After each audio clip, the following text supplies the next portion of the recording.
या hello to all and welcome to the IAS में आप सबका बहुत बहुत स्वागत है। So today we are now going to start with our new current affairs news. और डेली हम लोग कुछ नए करंट अफेयर्स न्यूज़ के साथ यहाँ पर स्टार्ट होते हैं। तो आज देखेंगे कि आज का हमारा करंट अफेयर्स का जो न्यूज़ है इसमें कौन कौन से महत्वपूर्ण टॉपिक हैं जो कि हम लोग आज कवर करने वाले हैं। So here you can see the first news is Telangana celebrated its 12th formation day, that is 2nd of June 2025. Okay.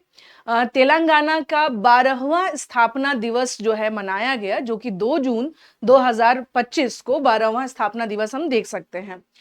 Second news हमारा है India Mongolia joint military nomadic elephant 2025 begin in उलन बतौर।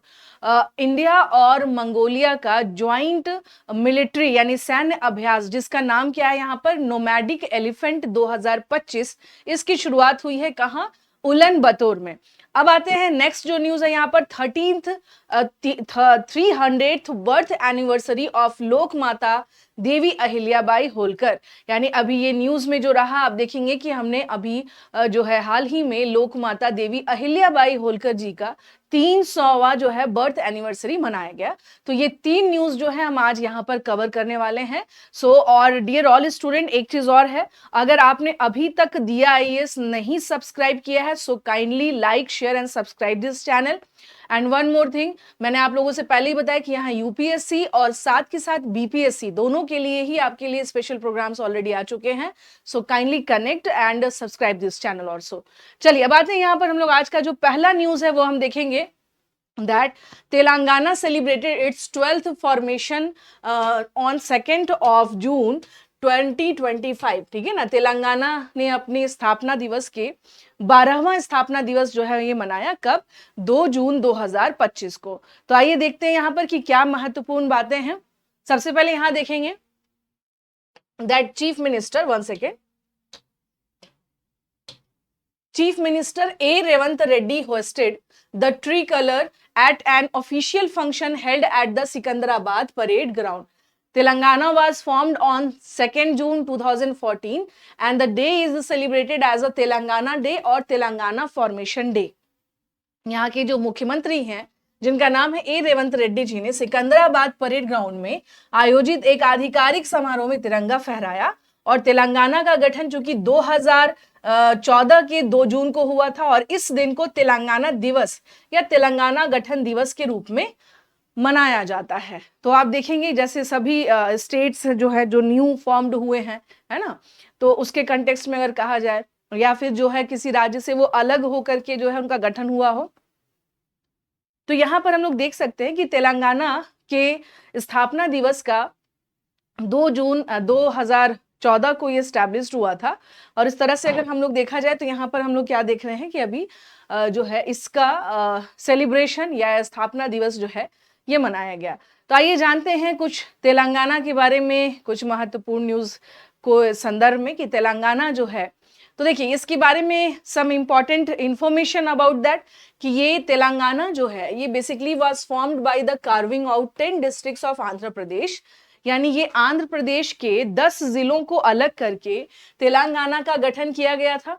Telangana was formed as the 29th state of the country through the Andhra Pradesh recognisation act. यानी आंध्र प्रदेश के पुनर्गठन अधिनियम के तहत तेलंगाना देश का 29वां राज्य बना था। ठीक है जी। अब यहाँ पर देखेंगे, यहाँ पर चूंकि ये बहुत ही महत्वपूर्ण दिन है, बहुत ही इंपॉर्टेंट डे है। So on this occasion, the state government has announced this year's जो है Pathakam awards to over 460 officers recognize their outstanding services, courage and dedication in the police and fire services। इस अवसर पर राज्य सरकार ने police अग्निशमन सेवाओं में उत्कृष्ट सेवा, साहस और समर्पण के लिए लगभग 460 से अधिक अधिकारियों को इस वर्ष पाठ्यक्रम जिसमें कि 14 पुरस्कार जो है देने की घोषणा की गई है। तो यहाँ देखिए जो सबसे इंपॉर्टेंट बात वो ये है जो आपको याद रखना है, specially that is important for your examination, क्योंकि अगर इस बार जो है जब भी आप परीक्षा में बैठेंगे तो लाइक अभी स्टेट का फॉर्मेशन है ना, और इस बीच में आप देखेंगे कि एक न्यूज और भी आ रहा था, डीलिमिटेशन ऑफ स्टेट ऑल्सो, परिसीमन को लेकर के। तो राज्य के गठन, ये जो आपको ध्यान रखना है that the formation of new state और डीलिमिटेशन ऑफ स्टेट है ना, ये कैसे होता है ना, इसके क्या प्रोसेस है, तो इस चीज को आपको क्या करना है, ध्यान रखना है, specially in context of that also. Okay, तो यहाँ पर हम लोग देख सकते हैं कि इस अवसर पर यानी कि on the day of the Telangana formation day, यहाँ पर जो यहाँ के ऑफिशियल्स हैं जिन्होंने बहुत ही बेहतर कार्य किया है उन्हें सम्मानित किया गया है ना। और खास तौर से हम लोग क्या देख सकते हैं यहाँ पर कि तेलंगाना आंध्र प्रदेश जो है वहां से अगर बात किया जाए कि इसमें मेनली आंध्र प्रदेश के 10 जिलों को अलग करके तेलंगाना राज्य का गठन किया गया था। और इसके साथ ही साथ अगर हम लोग बात करें यहाँ पे तो तेलंगाना के बारे में कुछ और महत्वपूर्ण बातों को हम लोग देखेंगे यहाँ पर कि इसमें और क्या इंपॉर्टेंट बातें हैं जो कि इससे संबंधित है। आइए देखते हैं यहाँ पर तेलंगाना से संबंधित some important information. So basically, Telangana is a state in southern India and its capital is Hyderabad. The current governor of Telangana is Shri Jishnu Dev Verma and chief minister is Shri A. Revant Reddy. Telangana दक्षिण भारत का एक राज्य है और इसकी राजधानी हैदराबाद है। वर्तमान में यहाँ के राज्यपाल हैं श्री जिष्णु देव वर्मा और जो मुख्यमंत्री हैं वो हैं यहाँ पे श्री ए रेवंत रेड्डी जी, यहाँ के क्या हैं, मुख्यमंत्री हैं। अब देखिए यहाँ पर अगर हम लोग बात करें इसमें कुछ चीजें जो आपको यहाँ पर देखना है कि जैसे कि ये राज्य जो है जब इसका गठन हुआ तो यहाँ क्या महत्वपूर्ण बातें जो इंपॉर्टेंट इसको और बनाती हैं, तो जैसे कि कल्वकुंतला चंद्रशेखर राव यानी के चंद्रशेखर राव तेलंगाना के ये पहले मुख्यमंत्री हुए थे। और तेलंगाना में लोकसभा ये जो आपके लिए that is important for you also कि लोकसभा की 17 सीटें हैं और विधानसभा की यहाँ पर 119 सीटें हैं। So you have to must recall these things के स्पेशली जो है यहाँ पे Kalvakuntla Chandrashekhar Rao. So basically he was the first chief minister of Telangana and Telangana has 17 seats in the Lok Sabha and 119 seats in assembly seats also, because somehow this is very important कि भाई अगर आपसे यहाँ पे प्रश्न पूछा भी जा सकता है कई बार। So आपको क्या करना है यहाँ पर इसके संदर्भ में अगर हम लोग बात करें तो अगर इस तरह से जैसे फॉर्मेशन डे के बारे में अगर हम लोग बात करते हैं, now if we are talking about the Telangana, okay, so especially in that context what is important for you, like because हम लोग क्या देख रहे हैं, इसके स्थापना दिवस की बात हो रही है, ये चर्चा में रहा है, फाउंडेशन डे और फॉर्मेशन डे, ठीक है। तो देखिए आप specially whenever you are reading something about the state, है ना, जब आप नए राज्य के गठन के बारे में जब हम बात करते हैं, नए राज्य का गठन, सो इस पर्सपेक्टिव में आपको क्या करना है, कुछ पॉलिटी की चीजें आपको ध्यान रखनी है। स्पेशली अगर ये कहा जाए दैट से कि कैसे किसी जो है संविधान के किस अनुसूची में, है ना, इन विच आर्टिकल, जहां से आपके प्रश्न बनने की संभावना रहती है, इन विच आर्टिकल कि वहां पर क्या है, फॉर्मेशन ऑफ स्टेट है। So now in these days delimitation was also, जैसा कि मैंने आपसे कहा यहाँ पर डिलिमिटेशन, इसको हम लोग परिसीमन भी कहते हैं, किसी राज्य का गठन होना और किसी राज्य का कम यानी कि वहां की सीमाओं का क्या करना, परिसीमन, तो ये भी चर्चा में रहता है। सो इस specially whenever we are talking about that, तो यहाँ पर देखिए जब हम लोग बात करते हैं तेलंगाना के बारे में और 14 में इसका गठन हुआ है तेलंगाना का, तो इसमें अगर ये बात कहा जाए, हाँ जी, अगर इसके संदर्भ में अगर ये बात यहाँ पर कहा जाए कि इसका 12वां क्या है, फाउंडेशन डे है, तो स्पेशली ये देखा जाता है कि अपने 12वें जो है यहाँ पर यानी कि 12th जो है फाउंडेशन डे के संदर्भ में अगर कहा जाए तो व्हाट टाइप ऑफ प्रोग्रेस क्या रहा यहाँ पर किसी भी राज्य में, जैसे झारखंड का गठन हुआ है ना, तो देखते हैं कि व्हाट काइंड ऑफ प्रोग्रेस यहाँ, क्या प्रगति कैसी रही यहाँ पर, ठीक है ना। इनकम का क्या कंडीशन है यहाँ पर, लोगों की पर कैपिटा इनकम में कुछ सुधार हुआ या नहीं हुआ, ठीक है ना, ये सारी चीजें। कल्चरल डेवलपमेंट की क्या कंडीशन है यहाँ पर, ये सारी चीजें। वुमेन के कंटेक्स्ट में ये ध्यान रखिएगा, जेंडर की बात है तो वुमेन के कंटेक्स्ट में विच काइंड ऑफ अपलिफ्टमेंट या कोई ऐसी योजना जो कि तेलंगाना सरकार के द्वारा चलाया जा रहा हो और जो एक तरह से माइलस्टोन हो स्पेशली फॉर द डेवलपमेंट और अपलिफ्टमेंट ऑफ वुमेन ऑल्सो। तो जब आप इस तरह से इस जैसे, चूंकि देखिए ये न्यूज़ है और इम्पोर्टेंट न्यूज़ भी है ना? तो जब आप ये पढ़ते हैं तो राइट नाउ जब हम लोग बात करते हैं स्पेशली कि लाइक दक्षिण भारत के जो राज्य हैं खास तौर से, तो they are highly developed also, specially not in context of education also as well as technology, है ना? In every field we can see. So in this that perspective what is the condition of Telangana?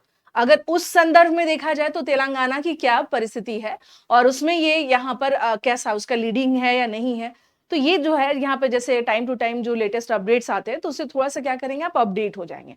So that's why यहाँ पर मैं आपसे क्या कह रही हूँ यहाँ पे कि you have to be very careful about that, कि अगर आपके मन में ये आ रहा होगा कि लाइक इसमें प्रश्न कैसे बनेंगे, व्हाट टाइप ऑफ क्वेश्चन, तो प्रश्न कैसे बनेंगे मैंने आपसे बताया कि आपको क्या करना है। जैसे अगर देखा जाए कि भाई इनका क्या अचीवमेंट्स क्या रहा है ना, किस तरह के अचीवमेंट्स है यहाँ पर। अच्छा, one thing is more like what type of challenges in Telangana also, किस प्रकार के चैलेंजेस हैं। जैसे अगर हम लोग बात करें तो चैलेंजेस के संदर्भ में देखा जाए भाई, अच्छा आगे की राह क्या हो सकती है, वे फॉरवर्ड क्या हो सकता है जो कि इसको और बेहतर बनाया जा सकता है। तो आप तो जब आप यूपीएससी की तैयारी करते हैं तो एज अ एडमिनिस्ट्रेटिव ऑफिसर आपके लिए क्या है, आगे की राह के बारे में ही क्या करना होता है, सोचना होता है। ठीक है जी, तो ये सारी चीजें जो हैं आपको क्या करना है यहाँ पे देखना होता है। लास्ट ईयर आरकू या Araku coffee was in news, है ना, वो न्यूज में रहा, चर्चा में रहा, because our honourable prime minister specially during the session of Mann ki बात उन्होंने इसके बारे में चर्चा की थी। और ये इस रीजन में आप क्या देखेंगे, काफी इसका प्रोडक्शन इसी रीजन में होता है, आरकू कॉफी, और इसको अराकू कॉफी भी कहते हैं। उसकी एक जो सबसे बेस्ट पार्ट ये होती है कि that is completely organic based जो कल्टीवेशन है चाय का, सॉरी कॉफी का। So that's why that is also news, है ना। तो तेलंगाना से रिलेटेड जो इंपॉर्टेंट और महत्वपूर्ण इंफॉर्मेशन है तो you have to be collect, specially in context of mains perspective, आपको उसको ध्यान रखना है, क्योंकि न्यूज देखिए यहीं से जोड़ करके क्या होते हैं, न्यूज बनाए जाते हैं। चलिए अब चलते हैं, now come to the next, that is India Mongolia joint military exercise nomadic elephant 2025 begin in Ulaanbaatar, है ना। आप देखेंगे कि ये क्या है भाई, नोमैडिक एलिफेंट 2025 ये चर्चा में है। और ज्वाइंट मिलिट्री एक्सरसाइज का मतलब क्या होता है, जब दो देशों की जो सेनाएं हैं आपस में जो सैन्य अभ्यास करती हैं, that is known as the joint military exercise. और उसके पर्पस के बारे में अगर देखा जाए, the purpose of joint military exercise is basically कि उसके माध्यम से चाहे आतंकवाद हो, है ना, सुरक्षा के संदर्भ में एक दूसरे के साथ क्षेत्रीय सहयोग को आगे बढ़ाना, तो ये बहुत महत्वपूर्ण होता है। इस तरह से जो है ज्वाइंट मिलिट्री एक्सरसाइज का इंपॉर्टेंस बढ़ जाता है। ओके, तो हाँ, इस तरह से अगर हम लोग बात करें तो जो नोमैडिक एलिफेंट 2025, सबसे पहले तो ये आपको ध्यान रखना है कि जो संयुक्त सैन्य अभ्यास के बारे में हम लोग बात कर रहे हैं, संयुक्त सैन्य अभ्यास, ठीक है। इसके संदर्भ में अगर देखा जाए तो हम लोग क्या देख रहे हैं यहाँ पर, यानी इसके दोनों देशों के संदर्भ में, यानी कि ये दोनों देशों के संदर्भ में हम क्या देख रहे हैं, इसका महत्व, importance of these joint military exercise. अच्छा, इसके बाद आपस में जो संबंध है, यानी कि अगर हम आईआर के इंटरनेशनल रिलेशन के संदर्भ में देखें तो ये कैसे एक दूसरे के साथ जोड़ता है, मजबूत करता है। और उसके अलावा जो वैश्विक चुनौतियां हैं हमारे सामने, चैलेंजेस जैसे अगर हम लोग बात करें तो वैश्विक चुनौतियां क्या, आतंकवाद एक बहुत बड़ी चुनौती है, ठीक है। उसके अलावा जो अगर हम लोग बात करें यहाँ पर, तो उसके अलावा अन्य जो है यहाँ पर जैसे आपसी कॉपरेशन करना, ये सारी चीजें बहुत मैटर करती हैं, specially in context of joint military exercises, ठीक है जी।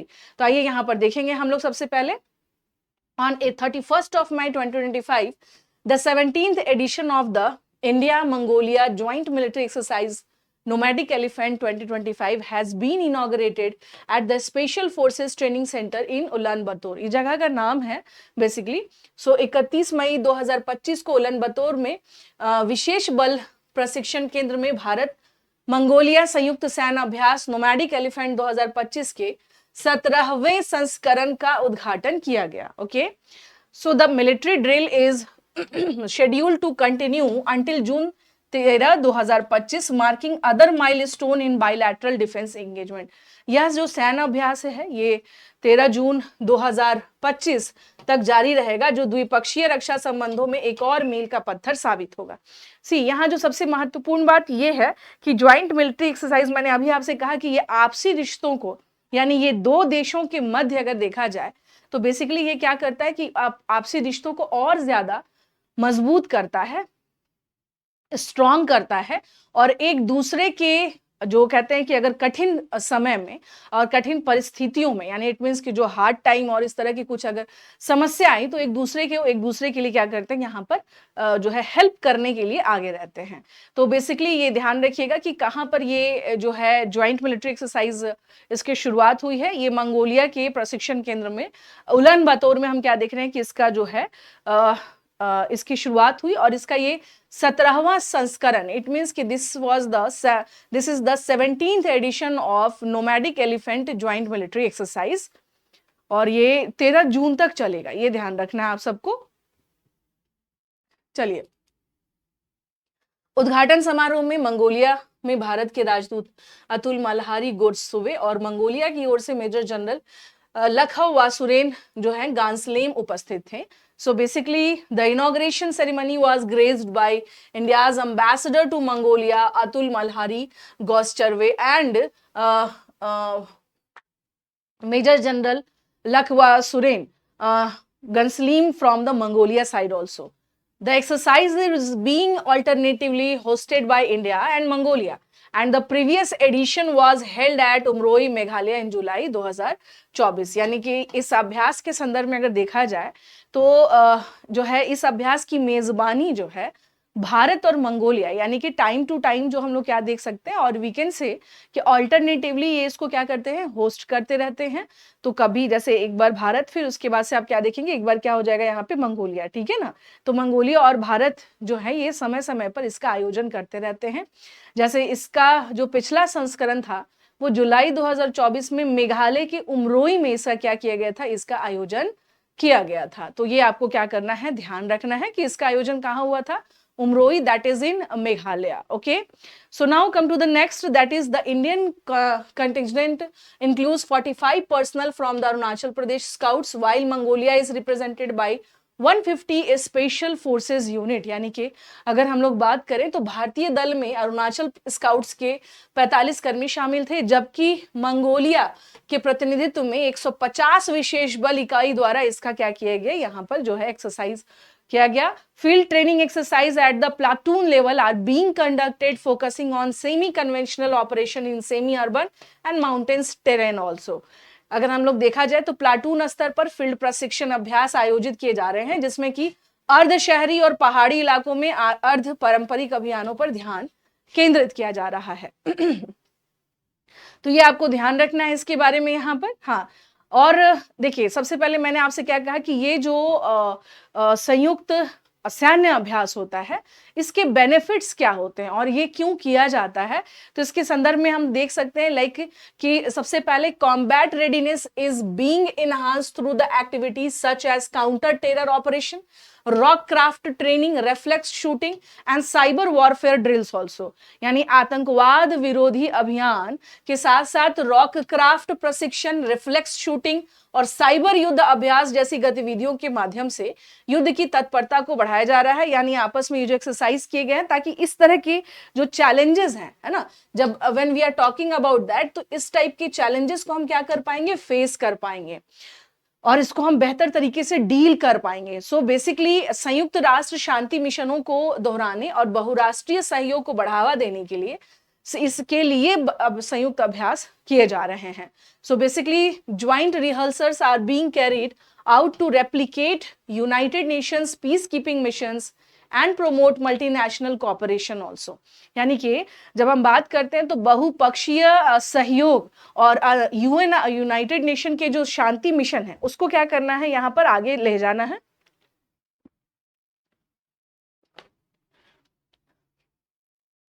तो इस प्रकार से अगर हम लोग बात करें यहाँ पर तो हम लोग क्या देख सकते हैं, specially what we can see इस ज्वाइंट मिलिट्री एक्सरसाइज के माध्यम से हाँ, दोनों ही देशों के संदर्भ में, यानी कि मंगोलिया और खास तौर से अगर हम लोग बात करें तो वर्तमान जो अभ्यास है वो हम लोग क्या देख रहे हैं यहाँ पर, तो दोनों देशों के दीर्घकालिक सैन्य और सांस्कृतिक संबंधों को पोषित करते हुए क्षेत्रीय शांति और स्थिरता के प्रति समर्पण की पुष्टि करता है. So basically the ongoing exercise रीअफर्म्स both nations' dedication to regional peace and stability while nurturing long-standing military and cultural ties also. Okay, so यहाँ पर आप देख सकते हैं इसके संदर्भ में कि ये जो ज्वाइंट एक्सरसाइज, मिलिट्री एक्सरसाइज हम लोगों ने यहाँ पर देखा, तो इसमें हम लोग क्या देख सकते हैं कि इसके माध्यम से दोनों ही देशों के दीर्घकालिक सैन्य और खासतौर से जो सांस्कृतिक संबंध हैं वो क्या होंगे, पोषित होंगे. यहाँ क्षेत्रीय शांति और स्थिरता के प्रति पूरी तरह से क्या है, समर्पित भी है. तो इस प्रकार से ये था आपका this is all about the Bharat Mongolia, India and Mongolia joint military exercise, जिसका नाम क्या है यहाँ पर, India Mongolia joint military exercise nomadic elephant. ये आपको क्या करना है, ध्यान रखना है. कई बार परीक्षा में देखिए, हालांकि अब प्रीलिम्स पर्पज से अगर बात किया जाए तो आप लोगों से कई बार सिर्फ ये, जैसे कुछ एग्जामों में, परीक्षा में ऐसे पूछ दिए जाते हैं, इनफैक्ट यूपीएससी में भी आपसे ये पूछे जाते हैं कि भाई कौन कौन से एक्सरसाइजेस कौन से देश के साथ होता है. सो आपको ये इसलिए ध्यान भी रखना है.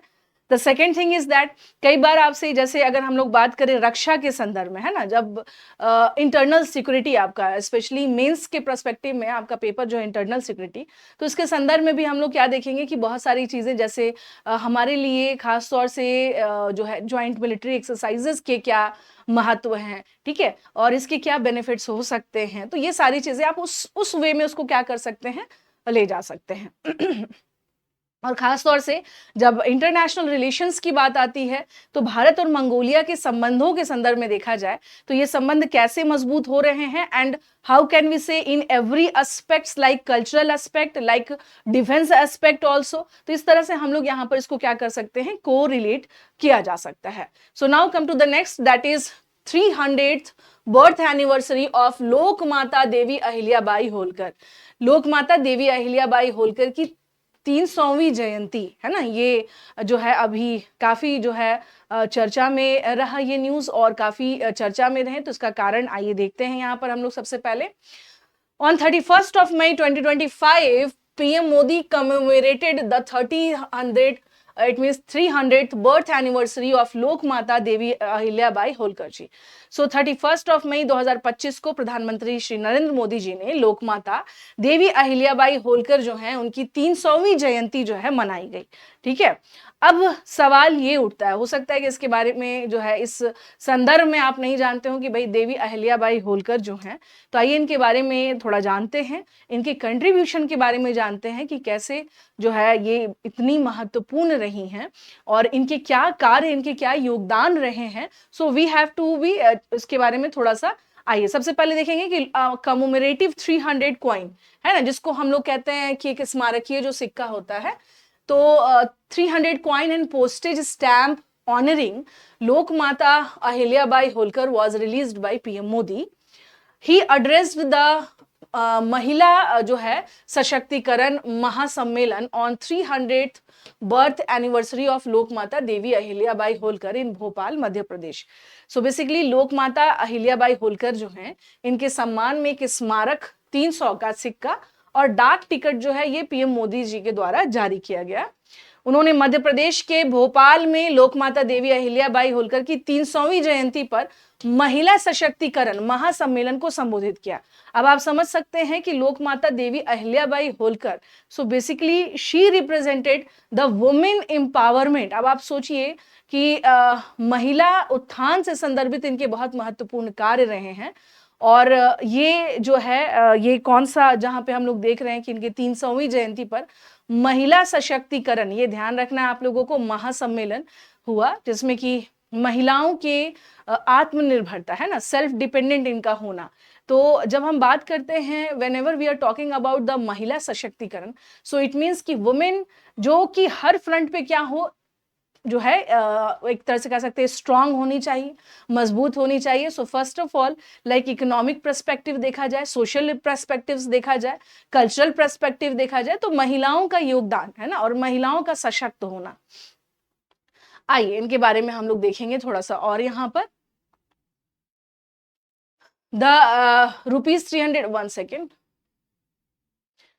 हाँ, यहाँ पर जो है ये 300 रुपए का जो आपने कमोमेरेटिव जो कॉइन देखा, तो ये सिक्के पर अहिल्याबाई होलकर जी का चित्र है। राजमाता अहिल्याबाई होलकर जो थी, ये बेसिकली मालवा साम्राज्य की होलकर रानी थी। So basically Rajmata Ahilyabai Holkar was the Holkar queen of the Malwa kingdom. She was born on 31st of May 1725 in Chondi in Jamkhed Ahmednagar Maharashtra. इनका जन्म जो है 31 मई 1725 को अहमदनगर महाराष्ट्र के जामखेड़ के चौंडी में हुआ था. ये वो स्थान है. इसके अतिरिक्त अगर हम लोग बात करें यहाँ पर, she became the ruler of Indore on December 11 1767. 11 दिसंबर 1767 को वो इंदौर की शासिका बनी है. और उसके अतिरिक्त अगर यहाँ पर हम लोग बात करें तो 1754 में कुम्हेर की लड़ाई में इनके पति की मृत्यु हो गई थी. Her husband died in the battle of Kumher in 1754. She set up a textile industry in Maheshwar. Today is very famous for its Maheshwari sarees. उन्होंने महेश्वर में कपड़ा उद्योग स्थापित किया और आज यह महेश्वरी साड़ियों के लिए बहुत प्रसिद्ध है. देखिए एक बात आपको और यहाँ पर बता देती हूँ, स्पेशली जो आपको ध्यान रखना है, ये वो दौर था जब आप पढ़ रहे हैं यहाँ पे, तो यानी 18th सेंचुरी 19th सेंचुरी, इस टाइम पे हम लोग क्या देख रहे हैं कि specially whenever we are talking about the women, तो वुमेन की कंडीशन उस टाइम पे क्या दिख रही है. ज्यादातर ये होता था कि पति अगर हैं तो आपका एग्जिस्टेंस है, जबकि आप देखेंगे कि सती प्रथा बहुत बाद में क्या हुआ है, एबोलिश्ड हुआ है ना. तो जो है इस टाइम पे क्या होता था, सती सिस्टम था, है ना, ये सारी चीजें आप देख रहे हैं. लेकिन उस दौर में जो है लोक माता देवी अहिल्याबाई जी ने एक मिसाल पेश की. और वो मिसाल क्या है, वो मिसाल था कि जो है इतने विषम परिस्थितियों में रहने के बावजूद भी उन्होंने खुद को एक सशक्त महिला के रूप में रिप्रेजेंट किया. जैसे ये जहाँ की रानी थी, यहाँ पर इंदौर में जब ये यहाँ की रानी बनी, राजमाता बनी, तो उसके बाद यहाँ पर इन्होंने खास तौर से जो स्मॉल इंडस्ट्रीज हैं, छोटे छोटे जो इंडस्ट्रीज, हैंडीक्राफ्ट्स, वीवर्स, इस पर इन्होंने काफी फोकस किया कि इसको मजबूत करने की क्या है, जरूरत है. खास तौर से महिलाओं के विवाह के संदर्भ में, स्पेशली जो बच्चियों की जो उम्र थी शादी की, उसको कि नहीं, उसे जो है बहुत कम एज में शादी नहीं करना चाहिए. ओके. और विधवा, चूंकि उस समाज में, उस दौर में जो विडो होती थी, उन्हें अच्छे ढंग से नहीं देखा जाता था, है ना. तो महिलाओं के लिए इन्होंने क्या की, बात की, है ना, महिलाओं का इकोनॉमिकली रूप से साउंड होना, इसके लिए बात की. जो महेश्वर हम देख रहे हैं आज के समय पर, वो that is very famous for the Maheshwari saris. तो ये लोकमाता देवी अहिल्याबाई होलकर जी का ही क्या है, कंट्रीब्यूशन है, जिसके कारण हम लोग देख सकते हैं. और इनको, यानी जो इनकी सोच थी उस दौर के हिसाब से, देखिए आज के दौर पे हम लोग अगर बात करते हैं ना, whenever we are talking about the women upliftment और वुमेन एम्पावरमेंट, तो ये समझ में आता है कि now we are in 21st century. लेकिन उस दौर में महिलाओं की आर्थिक स्थिति को संपन्न करना, महिलाओं के विवाह के बारे में बात करना कि नहीं, उनकी कम एज में शादी नहीं करनी चाहिए, विधवाओं को बेहतर तरीके से जो है समाज में देखा जाना, इसके लिए उसकी वकालत करना, इसके साथ साथ स्पेशली इकोनॉमिकली जो है रूप से एस्टैब्लिश्ड होना. और इंडस्ट्रीज के बारे में उस टाइम पे उन्होंने गुजरात से कुछ जो कारीगर हैं उनको बुलवा करके यहाँ महेश्वर में एस्टैब्लिश करवाया, ताकि हैंड वीविंग का काम यहाँ पर बहुत अच्छे से हो सके. और उसी का रिजल्ट है कि महेश्वर जो है महेश्वरी साड़ी के लिए now that is very famous. तो लोक माता देवी अहिल्याबाई होलकर जी को हम देखेंगे कि इनको एज अ फिलोसोफर जो है रानी और दार्शनिक रानी के नाम से भी जाना जाता है ना. ये ध्यान रखना, इनके योगदान में ये भी था कि 1780 में प्रसिद्ध काशी विश्वनाथ मंदिर के जीर्णोद्धार और मरम्मत शामिल हैं. So her contribution include renovation and repair of famous Kashi Vishwanath temple in 1780. एक चीज और आपको यहाँ पर दिखेगा, यानी कि जो हमारे कल्चरल हेरिटेज साइट्स थे उसको लेकर के भी क्या थी, ये काफी ज्यादा जिसको हम संवेदनशील थी, और उन्हें पता था कि इसका क्या इंपॉर्टेंस है. तो जैसे बावड़ी है ना, डिफरेंट जैसे आप देखेंगे कि जो भी इस तरह के जो साइट्स थे, हेरिटेज साइट्स थे, उसको जीर्णोद्धार करवाना, महत्वपूर्ण रिलीजियस जो बहुत धार्मिक स्थान जैसे कि काशी विश्वनाथ मंदिर, उसका जीर्णोद्धार और मरम्मत करवाना. तो ये लोकमाता देवी भाई अहिल्या जो हैं, उनके जो एक विजन को क्या करता है, दर्शाता है कि वो सिर्फ ना कि सिर्फ महिलाओं के संदर्भ में नहीं, महिलाओं के साथ साथ जो समाज के निर्धन वर्ग हैं, उनके भी अपलिफ्टमेंट के लिए इन्होंने काम किया। उसके साथ-साथ जो कल्चरल पर्सपेक्टिव है, उसके लिए भी इन्होंने क्या किया, यहाँ पर काम किया। तो ये सारे जो उनके योगदान हैं, जो कि लोकमाता देवीबाई अहिल्या को क्या करते हैं, बहुत महान, और इनको हम लोग कह सकते हैं यहाँ पर कि एक दार्शनिक रानी, इनका एक विज़नरी, जिनकी एक अप्रोच था, जिन्होंने बहुत लॉन्ग टर्म के लिए जो है इस तरह के जो कार्य, महत्वपूर्ण कार्य, जहाँ हम लोग सोच लीजिए कि उस समय इंडस्ट्रीज, स्मॉल इंडस्ट्रीज के बारे में, यानी उनके अपलिफ्टमेंट्स के बारे में, एंड वो टाइम था जब ब्रिटिशर्स धीरे धीरे यहाँ पे क्या हो रहे थे, अब एस्टेब्लिश्ड हो रहे थे, और एक समय ऐसा आया कि छोटे हाथ करगा जो बुनकर्स थे, उनकी स्थिति और भी दयनीय हो गई। लेकिन ऐसे कंडीशन में उनके स्थिति में सुधार लाना, इस जगह को एक स्पेशल वीवर हब बनाना, ये बहुत ही क्या है, अद्भुत है। ये था, this is all about the Devi Ahilyabai Holkar ji और इनके महत्वपूर्ण योगदान। ओके, तो डियर ऑल स्टूडेंट, आशा करती हूँ कि आज का सेगमेंट आप सबको अच्छा लगा होगा। अगर आपने अभी तक चैनल को लाइक शेयर सब्सक्राइब नहीं किया है, काइंडली चैनल को लाइक शेयर सब्सक्राइब जरूर कर ले। धन्यवाद। Thank you so much to all of you.